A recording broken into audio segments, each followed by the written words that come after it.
what is something that, has really stuck out to you or that you think is going to be valuable as we start on this process from baby broker to boss broker? Well, I found that I knew a lot about sales. I do know quite a bit, which I was kind of surprised because I didn't ever think that I was a salesman. Yeah. And he said everybody is a salesman. Yep. You in any place that you go, you've done selling in one way or another. So I did. I sold magazines and I sold meat, and I've done it a few times, door to door. It was great. Yeah. But there is so much that I didn't know, and especially in calling, because I've never done phone sales. Mm-hmm. So to have that extra training to get really fluent in that is important, because I have a very small window. They don't see my face. My words have to be very mindful. Yeah, they do.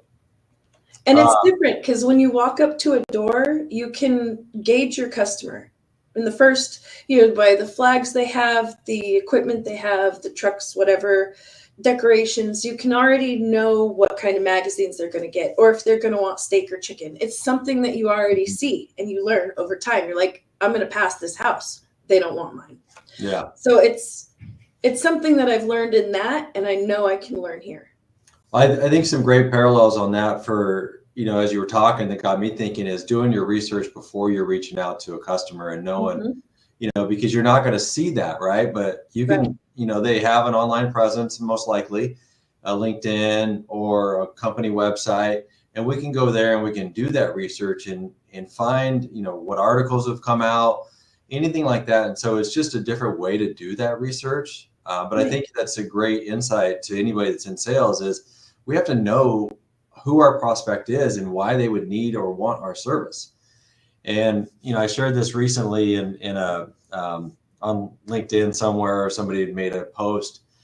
And if people are using transportation and we're not sharing our services, I feel like we're doing a disservice, because what if we can offer them better service or better pricing or just more consistent communication that ultimately is going to help them, win business with their customers? Because in transportation, a lot of times it's kind of an afterthought. I worked in a manufacturing company, so I kind of know that from that standpoint. Right.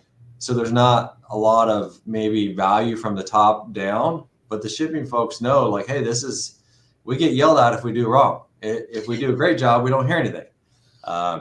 So coming to our customers or potential customers with that idea of like, hey, we can help you with these things. And maybe there are things they didn't even think about. But once we point them out, they go, hey, I never thought of it that way. I think, I really appreciate you thinking about that. And that's going to give customers or potential customers value, because we're thinking about their business in a way that maybe they aren't.